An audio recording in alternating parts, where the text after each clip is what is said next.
Hello and welcome to episode of the Bubbs on Sports podcast. Today is Monday, July 24th. Hope everyone's having a good day so far and had a good rest of their day yesterday. Hopefully everybody had a good weekend. We are back in action here. Full week ahead of sports podcast. Looking forward to it. Was in Colorado this past week. Was there for the Yankees game. Did a ton of fun, awesome stuff there as well. So I am back, officially back to the Monday through Friday shows. We'll be talking all things New York sports really throughout the rest of the summer as we get closer and closer here into football season. Jets training camp is underway. Good weekend for the New York Yankees. They get the job done against the Kansas City Royals. Not so good of a weekend for the New York Mets as they go up to Boston and lose 2 of 3 games to the Boston Red Sox last night, getting embarrassed. Really, it was embarrassing. 6-1 on Sunday Night Baseball to close out not only their series, but the week of baseball last night on Sunday Night Baseball. So it was a rough one for the Mets. We'll get to them and the Yankees to open up today. We'll talk about the Yankees sweep of the Royals. Is this a sign of things to come? Is this the start of a nice stretch for the Yankees? We'll also break down the debacle that was the 1-5 road trip. We'll get into that. We'll also get into the Mets and their tough series. We'll also get you ready for the Subway Series coming up tomorrow night and Wednesday night. 2 games, Subway Series, Yankees, Mets. And I got to say, I'm pumped up for it. Look, you're always excited for it, Subway Series, Yankees, Mets. You know, even with the 2 teams struggling, you're still looking forward to it. It provides a little bit of an energy jolt to the city that's been needing energy this baseball season because this baseball season has been so bad and it hasn't gotten any better. It's only getting worse, it seems. But we'll get into it. We'll get into the 2 New York baseball teams. I also got to talk a little Jets. Training camp is in full swing for the New York Jets. Their first 4 days, Thursday, Friday, Saturday, Sunday. First 4 practices officially in the books. They have a day off today before their first padded practice tomorrow. So we got a lot to get in there with the Jets. They also released their throwback unis. We'll get into those. They are awesome. Amazing, amazing job by the New York Jets. Finally listening to the fan base and saying, hey, you know what? Let's get these throwback unis, taking you back to the Sack Exchange days, taking you back to the glory days for this New York Jets franchise. They are great. They'll wear them week 1 against Buffalo. So if you weren't already excited for that week 1 game, which if you're a Jets fan and you're not excited, there's something wrong with you, then you better be excited now. You should even be more excited now that they're going to be wearing those throwback unis and they've got the throwback field and all that stuff. So looking forward to that. So we'll get into that later on. But we'll start today with New York baseball. Both teams tonight have the night off. They'll obviously face tomorrow, 7:05 Eastern at Yankee Stadium for round 2 of the Subway Series. They split the last time around, so we'll see if the Yankees and the Mets can come away with either a sweep or if they just split again and they go 2-2 in the 4 games. So Yankees, Mets tomorrow and then Wednesday. Then the Yankees will face the Orioles. After that, they'll hit the road, head to Baltimore. And as for the Mets, they've just come off the road trip against the Red Sox, and then they'll face the Yankees for 2. So they're technically back home, but they're still on the road, and then they'll welcome the Nationals into town for 4 games starting on Thursday, 4-game set against a national team that's obviously last place in the NL East. And we'll start today with the New York Yankees. And obviously while I was gone last week, it was horrible baseball by the New York Yankees last week. It really was. Before we get into the good that was this weekend, it was a terrible road trip. Yankees went 1-5 on the road trip against 2 teams that are not any good. Well, the Angels are not the same without Mike Trout. You lost 2 of 3 against a Rockies team that's the worst team in the National League. And the way they lost that final game last Sunday, it was the way they lost that game. It was the way they went out and just embarrassed themselves, had 2 2-run leads or whatever it was after the 8th inning and blew both of them. And to go out and play the Angels without Mike Trout, who aren't the same team, despite having Shohei Ohtani, Mike Trout's like the glue to that team. When he's out, they're not good. And I know they've are 6-4 in their last 10, and they're playing a little bit better. They're still not a playoff team. They're still 4 games out of the playoff race.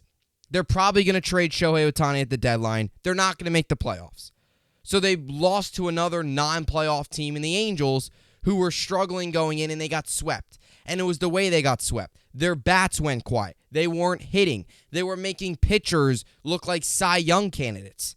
I mean, they made Jameson Taillon look like a Cy Young candidate. They made Chase Anderson of the Colorado Rockies look like a Cy Young candidate. They're making all these guys with 6+ ERAs look like the greatest pitchers to ever step on the planet. So you get swept against the Angels.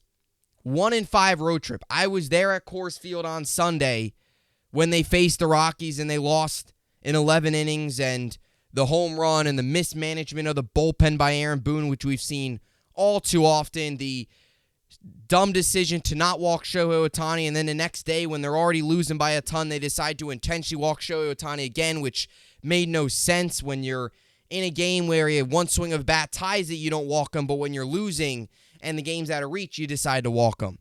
So all of that, you go 1-5, really rock bottom for that Yankee team. You go into the series this weekend just 3 games above 500 and 2.5 back of a wild card spot. Sole possession of last place in the American League East. Still without Aaron Judge. You get the day off Thursday, and you go into these 3 games over the weekend, and you have to win these 3 games. Anything less than a series sweep of the Kansas City Royals, in my eyes, was a failure. The bare minimum they had to win the series. But anything less, you can make the argument it's a failure. Because this Yankee team was so bad in the 2 series coming out of the All-Star break against the worst team in the National League in the Colorado Rockies, and an Angels team that without Mike Trout's not a playoff team, they're not very good, and their pitching, especially to just mow down the Yankee lineup the way they did, was unacceptable. You had to win these 3 games, and the Yankees did. And something the Yankees haven't done well this season is beat up on the bad teams. They haven't. They lost to the Rockies. They lost to the Cubs right before the All-Star break. They made Jameson Taillon look like a Cy Young candidate. That was ugly. They lost 2 of 3 to the Cardinals, who are just a mitigated disaster to say the least. They are 11 games out in the NL Central, 12 games under 500 after they spent a ton of money over the past couple off seasons, and that season's been a train wreck for the St. Louis Cardinals. You lost 2 or 3 against them. You lost 2 or 3 against the Cubs. You lost 2 or 3 against the Rockies. Got swept by the Angels. I mean, it's been bad. Really bad. And you went into this weekend, and you kind of got the feeling that maybe Boone's job was on the line, but they got the job done. Was it the prettiest wins ever? No. Yesterday was a nice win. 8-5, beat them up good. The offense got going, 11 hits. You know, the 2 runs in the 9th led up by Marinaccio didn't mean much. Of the Marinaccio has been struggling, to say the least. He has been recently, but you won 8-5, you put up 8 runs, it was good. The last 2 games, obviously, you got the job done, but at the end of the day, they needed to win this series. They swept the Royals, who are awful. I mean, the Royals are awful. They're a mitigated disaster as well. I mean, really, they have the second worst record in baseball. And the A's are creeping up on the Royals to have a better record than them. The Royals are 28-73. The A's are 28-74. So they're only a half game back. They're only a game back in the loss column. So really, when all is said and done, we can make a strong argument that the A's are going to have a better record than the Kansas City Royals at the end of this year. So you had to sweep them. Game 1 was a little worrisome. I would tell you that. It really was, because they fell down 3-1. And it was like Friday night, Yankee Stadium. They fell down in that game 3-1. They got off to a 1-run lead. And in the bottom of the 4th, they put up more runs. They put up more in the bottom of the 5th. You go to the 8th. The Royals end up putting up 1. They put some pressure on the bases in the 9th, but the Yankees were able to get the job done. Nice play by, I believe it was Volpe and LeMahieu, turning that play at 3rd. It was nice. Good win. It was close, but a good win. Either way, this series was needed. It was a must-win series. They finally took advantage of a bad team. The Royals went into this series 28-70. They had to win, and they did. So, as we currently sit, the Yankees are 53-47. They're 8.5 back in the AL East.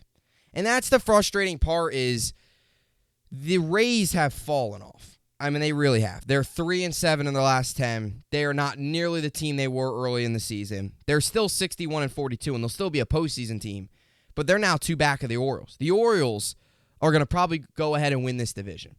They really are. I mean, the Orioles are hot right now, 7-3 in the last 10. They've won 2 straight. They've been hot for the past couple weeks. They kind of slowed down a little bit, and then after that Yankee series where they won, after that series, they kind of just, like after they won those next 2 games, it was just like the Yankees, after that, it was like just full force ahead. Orioles just started to win, and they're 61-38. So they're probably going to win the division. It's crazy to think that, but that's the toughest part about all this is the Yankees had a chance. If they just treaded water, they would have had a chance to, you can even say, just be 5 games out of first place.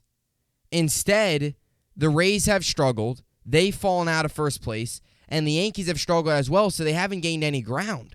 And that's the toughest part, is if the Yankees just found a way to play 500 baseball, if they just found a way to do that over the last month, they could have been in contention to still be in a place to win the division. But instead, they've been struggling just as the Rays have, and they haven't gained any ground. They didn't gain any ground on the Orioles, and they're still 8.5 back, and that's the toughest part because you look at the wild card, and they're still 2 back in the wild card. And the 3 wild card teams are the Rays, the Astros, and the Blue Jays. You assume the Rays and the Astros are going to stay put. It's going to come down to the Yankees. Are they going to be able to jump the Toronto Blue Jays and get in? The Blue Jays right now are 55-45. They're 6-4 in the last 10. The Yankees are obviously currently 53-47. They're tied with the Red Sox for 2 games back. Then the Angels are 4 back. The Mariners are 4.5. Cleveland's 5.5. And after that, it gets out of reach with the Tigers, White Sox, and the rest of the terrible teams in the American League. So can the Yankees do that? Can the Yankees jump the Blue Jays? And we'll see what this team does at the All-Star break. Not the All-Star break. At the trade deadline. They're going to have to go out and they're going to have to make moves. Judge coming back is going to be great. Good. But they need more than that. They need a left fielder. They need a third baseman. They need another guy on this rotation. Because let's be honest here. You look at this rotation with the New York Yankees. How do you feel about it? You have Garrett Cole, who's great. He's one of the more underrated, underappreciated New York athletes. He really is. We don't talk about him enough. Because what he does is he goes out there. He's not going to do anything special, but he's going to go out there every 5 days, give you a chance to win. He's going to start every 5 days. He's going to start every 5 days. He's missed 1 start as a New York Yankee, and it was because of COVID. That was it. 1 start. Other than that, he's made every start. He dominates every 5 days. He's one of the best pitchers in baseball. After that, there's questions. I know Sevy's been better, but we need to see more. His last 2 starts have been fine. Okay, let's see more. Right? Herman, do you really trust him in a postseason game? And Nestor Cortez, Nasty Nestor, do you trust him? He's coming back from an injury. He's struggled a little bit this year, especially second, third time through the order where he'll throw 3-4 shutout innings, get to the 5th and the 6th, and he'll get teed off. Can he find a way to be the Nestor Cortez he was last year, which was one of the better underrated pitchers in baseball? But there's questions. Frankie Montes, at best, is a bullpen guy. That's what his Yankee career is. He'll be a free agent at the end of the season. He'll be gone. He's been a disaster. So you probably use another arm in the bullpen, probably use another arm in the rotation. Catcher, left field, third base, all are question marks for the Yankees. They really are. So they've got a lot of work to do. It's going to be interesting to see what route they take. Do the Yankees take the retooling route, which I'm actually for? Not so much you count yourself out for this season, but you don't go like all in on this year, but you also don't completely tank and say, yeah, our goal is to just blow it up and restart. No. You do enough to potentially get you into the dance, but you also retool your farm system and retool your roster so it's set up better for next year. Because let's be honest here, bringing in guys on just a bunch of contracts that might expire at the end of the season, or bringing in a bunch of old players that are towards their end of their career, are not helping you for the future. So retooling gives you that opportunity to help you now, but also benefit you for the future, which is something the Yankees don't always do. They don't think about the future. They think about the here and now. All right, let's pick up Josh Donaldson. He's going to Once he gets out, he's going to screw us in the future because his contract is large and he's not going to give us anything, but we don't care. Like that's the process. So it's going to be interesting. What's frustrating about me is you went into these 9 games. You went into this 9-game stretch, and you said to yourself, you got to come out of this stretch at least 6-3. And the Yankees came out of it 4-5. That's not good enough. That's not going to get it done. And now you've got 2 games against the Mets who aren't any good. But after that, you have 3 against the Orioles, 3 against the Rays, 4 against the Houston Astros. So you will go into a stretch after this Mets series with 13 games against playoff teams. 10 games rather against playoff teams. 3 against Baltimore, 3 against Tampa, 4 against Houston. The Tampa and Houston series will be home. So you'll get that. And then we'll see. We'll go from there and see what the Yankees can do. And then you go on to later on in August. You have 3 against Atlanta, 3 against Miami, who's really struggled, but they're still in the hunt in the NL. 3 against Atlanta. You get Tampa later on. You do get the Nationals and the Tigers and some of those teams mixed in, but we'll see what the Yankees can do. They've got a really rough schedule coming up. Again, I'm happy they swept the series. I am, but there is still a lot of work to do. Is this a sign of things to come? I can't sit here and tell you this Yankee team's all of a sudden turn it around because they swept the second worst team in baseball. And again, a win's a win, and I'm glad they won because, again, we'd be sitting here this morning and saying, oh, the Yankees stink. They swept the worst team in baseball. The Yankees, for a while, we've considered them a bad team because I always say this. Good teams beat the teams they're supposed to beat. Bad teams don't. The Yankees have been a bad team. They didn't beat the Cubs. They didn't beat the Cardinals. They didn't beat the Rockies. They didn't beat the Angels. The Yankees were a good team this weekend. They beat a bad team. That's what the good teams do. And they did. So hopefully this can turn it around a little bit. You know, you got the sour taste out of your mouth. You go into 2 games against the Mets where, you know, you're getting their 2 top dollar. You're getting Justin Verlander, who really hasn't been the pitcher that Mets fans expected him to be. And then you're getting Jose Quintana, who has made 1 start for the New York Mets this season. Or I apologize. Yeah, he's made 1 start. And for the Yankees, you get Herman and Rodon. And that's a big opportunity for Rodon. Rodon's had 3 starts. 2 of them have been bad. You want to eliminate the Rockies start because anything that happens in that ballpark can be questionable with the hitter's thin air, you know, the hitter-friendly park. Sure, go ahead. You want to eliminate that? Okay. But there was no excuse for him going out there and struggling against the Angels without Mike Trout and blowing a kiss towards the Yankee fans, kind of acting like soft. We didn't give you $160 million to do that. We didn't give you $160 million to go out there and pitch 4 innings and allow 6 runs. That's not why you're here. Got to be better. Big test Wednesday for Rodon. There's still a lot of question marks. Judge coming back helps, but a lot more work to do with this Yankee team. I mean, are they? I still don't think they're going anywhere, but I would like to be wrong. I mean, you just got to chip away. Each day's at the end of the day, you just got to look at it as each day is a new day. Go to the stadium tomorrow, go 1-0. That's it. You win tomorrow, all right, 4 straight wins. You win Wednesday, 5 straight wins. I don't care who the wins are against. If you're winning, a win's a win. And that's at the end of the day all that matters. So we'll see what the Yankees can do against the Mets tomorrow and Wednesday, fresh off the series sweep of the putrid Royals. And now we move on here to the New York Mets. And they continue to slide. Now, I'll tell you this has been such a weird month for Mets fans. Because you start off the month where they were playing well, really well. They took 2 of 3 against the Giants. They swept the Diamondbacks. Well, first of all, we'll go back a second. The entire month of June, the Mets didn't win a series. They were horrible in the month of June. You go into the month of July, and for the first 6 games, the Mets won all 6 of them. The games 2 and 3 against the Giants, they swept the Diamondbacks, took the first against San Diego. So the Mets took 2 of 3 against San Francisco, swept the Arizona Diamondbacks. You went into that Padres series, and you're saying, all right, they won game 1, find a way to win one of the next 2, take 2 of 3, go into the All-Star break with 3 straight series wins, feeling really good about yourself.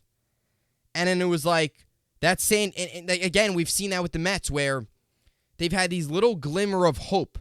You go all the way back to the beginning of June, where they swept the Phillies and then swept the Phillies, and then they got swept by the Blue Jays. They took a step forward and it took one giant step back, and then they got swept by the Braves, and then they lost 2 or 3 against the Pirates, and it was the beginning of that June swoon.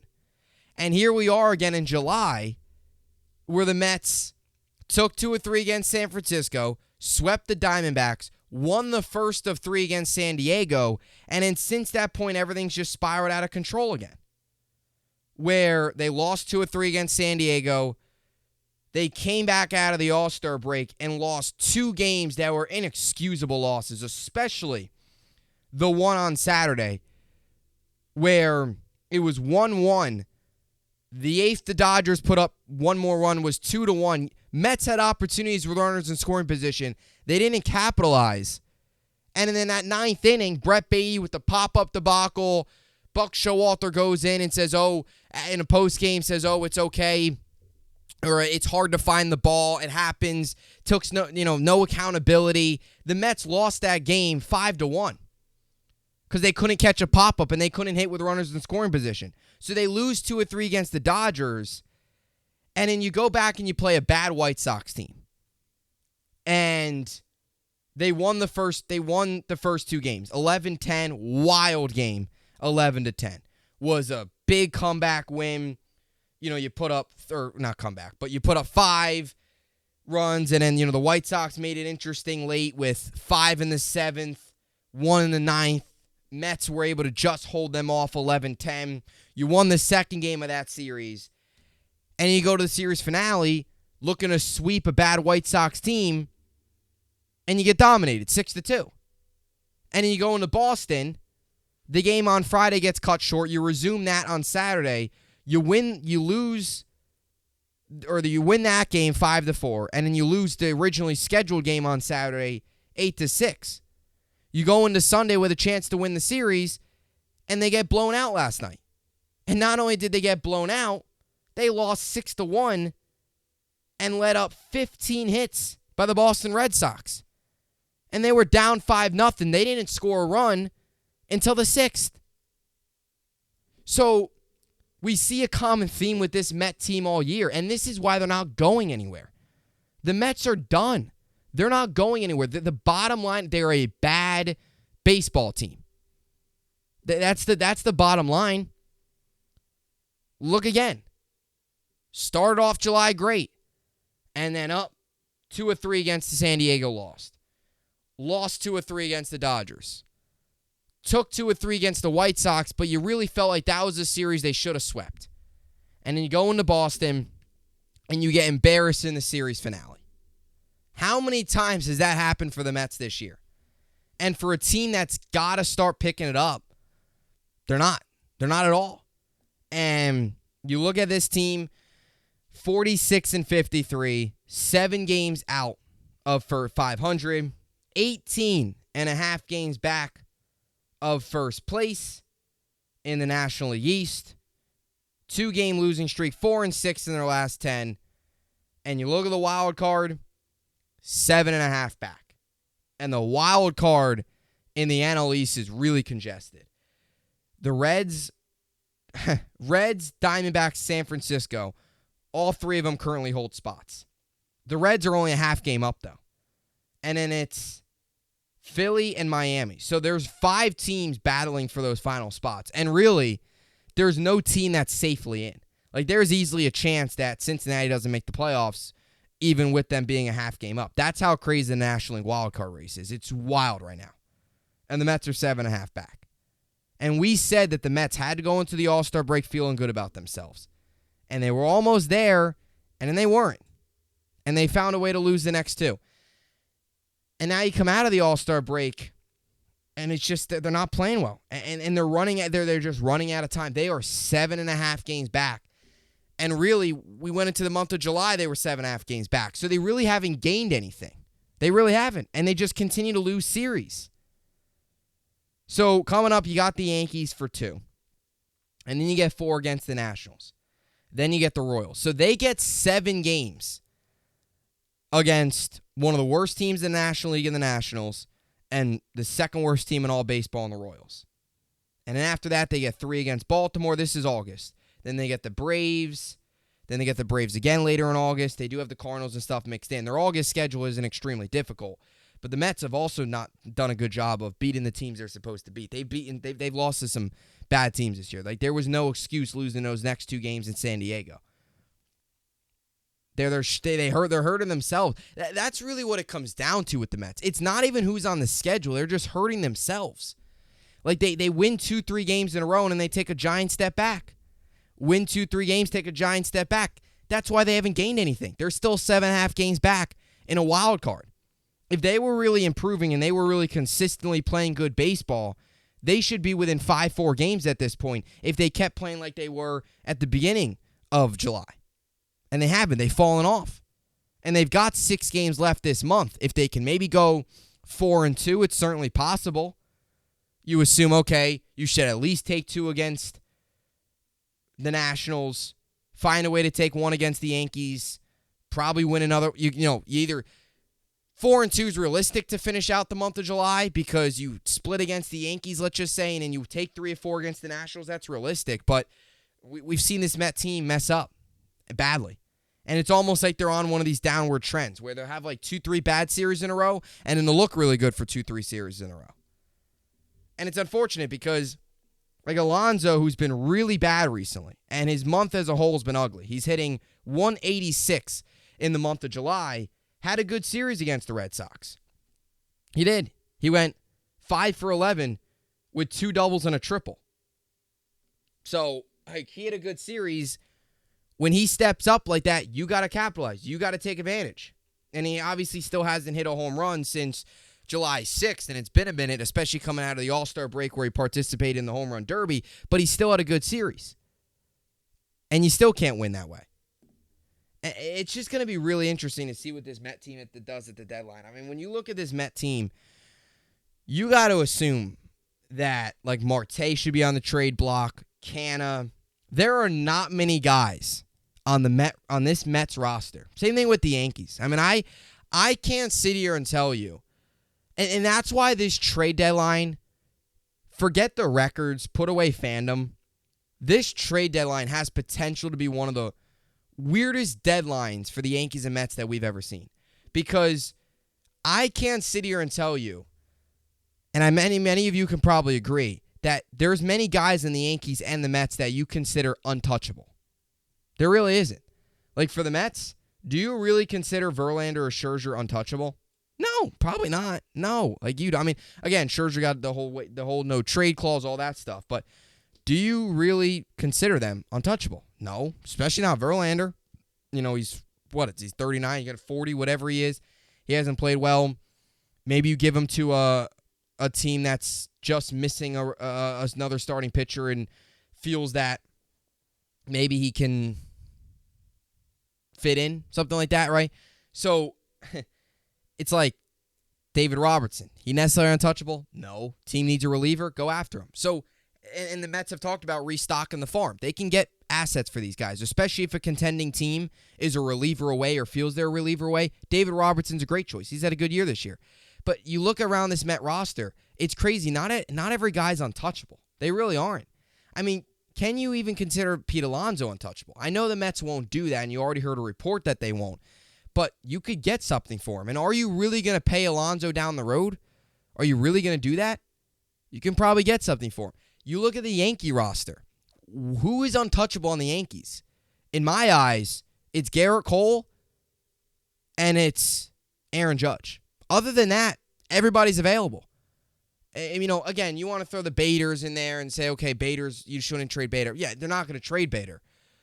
But again, are they really going to sign him in the offseason? Who even knows? But I don't want to get down that conversation, but it's the truth. Like, I wouldn't necessarily say LeMahieu's untouchable or definitely not Donaldson. Glaber's certainly not. Rizzo, Stanton, like, all those guys, you can't sit here and tell me, oh, those guys are so good they can't be traded. I know Rizzo went 4 for 4 yesterday. I know they're not going to trade him, but again, it's like if a team calls and they have an offer and it's a good offer, do you really pass it up? It's the whole point of retooling. There's really just not many guys on each of these rosters that you can really consider untouchable. And that's what's going to make this deadline just really, I don't know what the real word is. Crazy, odd, weird, whatever you want to use, it's probably the right word. Whatever you want to use. I don't know. Weird, odd, poor, interesting, frustrating. Maybe it'll be frustrating if both teams either don't make moves or make moves that don't make sense for the way they've been playing, whatever it is. It's interesting. Anyway, we move on to some football here, and the football conversations have been a lot more positive than the baseball conversations. Obviously, if you're a Giants fan, I know fan base is kind of split with the whole Saquon Barkley situation, and once the Giants open up camp, we'll get more into them, and we'll get more into the Saquon situation. I'll give you my thoughts on him here within the next couple of days, talking all things, Jets, Giants. Once the Giants get started up, we'll be talking about that, preseason games, all that stuff. We'll have that all here on the show. I also got my Jets podcast as well. If you're interested in listening to that, I appreciate all the support there. So the Jets training camp's been in full swing here over these last couple days. And obviously 4 days of practice is in the books for the Jets. They reported on Wednesday. Thursday was the first day of practice. Friday, Saturday, Sunday, they'll have a day off today. As I mentioned, Tuesday will be, tomorrow will be their first padded practice of the summer. So that's always good. There's a lot more takeaway from the padded practices. There's a lot more good evaluation you could take from the padded practice because it's a lot more content. It's more full speed. So you get that tomorrow. The last 2 days of camp's been great in terms of the energy. I wasn't there, but seeing the clips and seeing videos of people chanting Aaron Rodgers when he's come out of the locker room, it's been great. The training facility there at Florham Park's been packed the last 2 days. I'm really looking forward to it. I'm going out there on Thursday, July 27th. So if any of you want to stop by and say hey, I'll be there on Thursday. Really looking forward to that. Getting full eyes on opportunity to look at this Jet team because there is a lot of excitement. There is a lot of really good talent. And throughout the first couple days of training camp, it's been really good. There's been a lot of really good takeaways. The defense won the first 2 days, and then the offense came back on Saturday. And yesterday, I felt like both sides of the ball were making plays. You had that crazy Garrett Wilson catch. Rodgers to Garrett Wilson has been awesome to watch. You could see that connection growing. It's kind of putting the league on notice with the available, or with the league and with the chemistry. I don't know why I said available. With the chemistry building, it's really showing you how good Aaron Rodgers and Garrett Wilson can be. Rodgers has been very, very good with the young guys. So far, Rodgers, as I continue to say, has checked all the boxes. And again, my biggest concern with Aaron Rodgers when we went out and got him was how would he be with a young roster? Because it didn't necessarily work out in Green Bay. How would he be with a young roster? And he's been great. You can even see the plays that don't work out, or if there's a miscommunication. He's always pulling that younger player, that player aside, veteran, youth, whatever it is, and teaching him. Telling him, hey, this is what you did. We'll learn from this. This is what we have to do next time, and that's it. And we've seen a lot of that. And it's been really, really positive to see that. It's good to see him working with those young guys. It's good to see him practicing and working through those, maybe that miscommunication or, that learning opportunity for him. It's been great. And to see the connection with the receivers has been very good. We've talked about the potential of Garrett Wilson is there with a legitimate quarterback. This is a guy that had 1,100 yards last year without having any quarterbacks. Joe Flacco, Mike White, Chris Streveler, and Zach Wilson were the 4 quarterbacks that took snaps in the regular season last year for the New York Jets. That is what Garrett Wilson was dealing with, and he still went off for 1,100 yards, and he still won Rookie of the Year on the offensive side, and he got Sauce on the defensive side. Them two going at it's been great. I keep saying it. Garrett Wilson, at the end of this season, is going to be right there in the conversation with the elite receivers in football because of what Aaron Rodgers brings in actually having a legitimate quarterback to throw you the ball, like throwing it to you like he has a quarterback. That's unheard of for the Jets, actually having a quarterback. So that's been great. Again, Conklin's been good too. They've utilized him in the red zone. The red zone's offense has been well. You've seen a lot of positives from the defensive line. Jermaine Johnson has been very good for the New York Jets. That's been a good sign. Tony Adams has impressed. The secondary safety has actually been impressive because you're getting some good coverage by the safeties. We've seen some good pass breakups by the safeties. We've seen some good coverage by the corners and the safeties, and we saw that yesterday. That's been definitely something that's been super promising to see and something that we've been wanting to see more of, and we're seeing a lot of it here during camp. So those have all been some of the positives that we've seen from this Jet camp. I mean, the defensive line's deep. There's just so much talent on this roster. There really is. And today we saw that the uniforms got released. The throwback unis got released for the New York Jets. Going back to the 80s logo, the all-white unis, back to the Sack Exchange days. They re-released those. And we've been asking for these throwback unis forever. The Jets finally got them. And they're going to wear them week 1 against Buffalo. And they'll wear them week 4 on Sunday Night Football against Kansas City. So week 1 will obviously be on Monday night. So you get 2 primetime games. There was so much excitement already going into week 1. There's even more excitement now with them rocking the throwbacks. That stadium's going to be roaring. They'll be rocking the awesome unis during that game. It's going to be an awesome experience if you're a New York Jet fan going to that week 1 game. That's going to be awesome.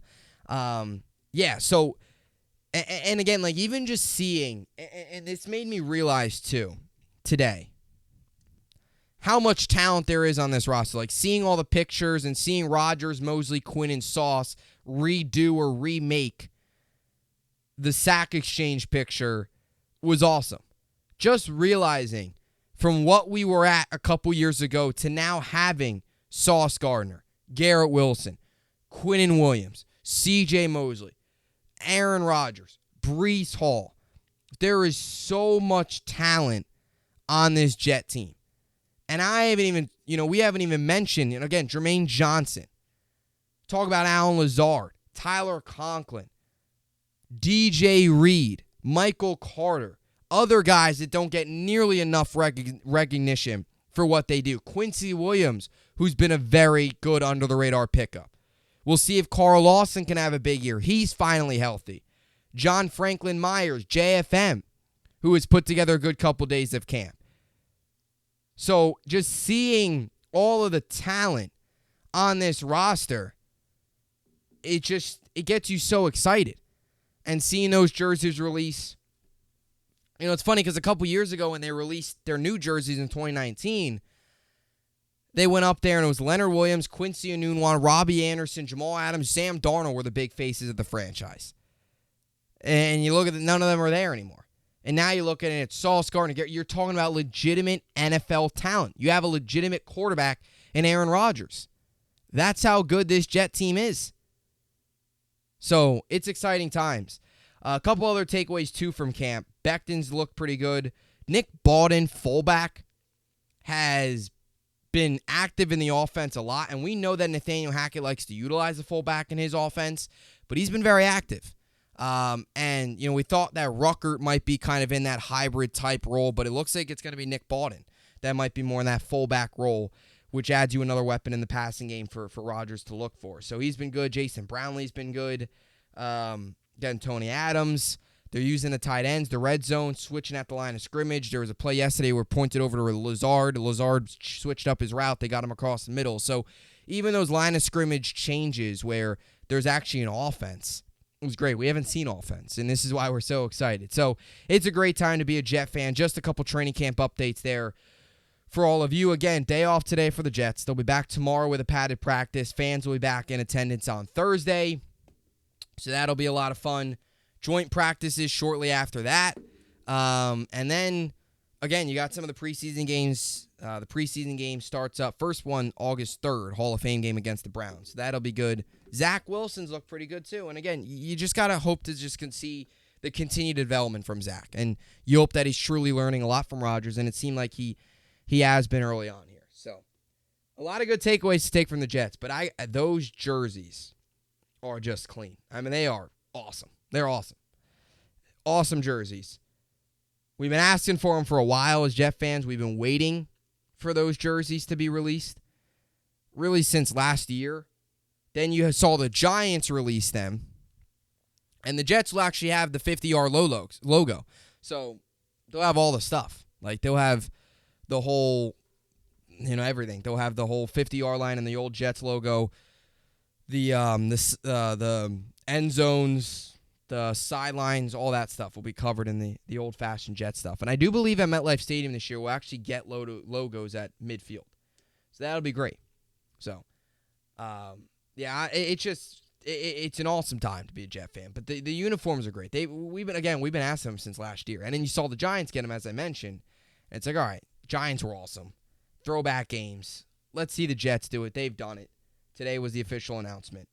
And, now we're officially ready to roll. So, training camp rolls on. We'll have a lot more updates there. Again, we'll be talking Giants as well as their training camp gets all started up here within the next couple days. We'll get into Saquon and all that stuff. Coming up, Yankees, Mets, as I mentioned, day off today. They'll be back in action tomorrow for round 2 of the Subway Series tomorrow, this time at Yankee Stadium. They split at Citi Field.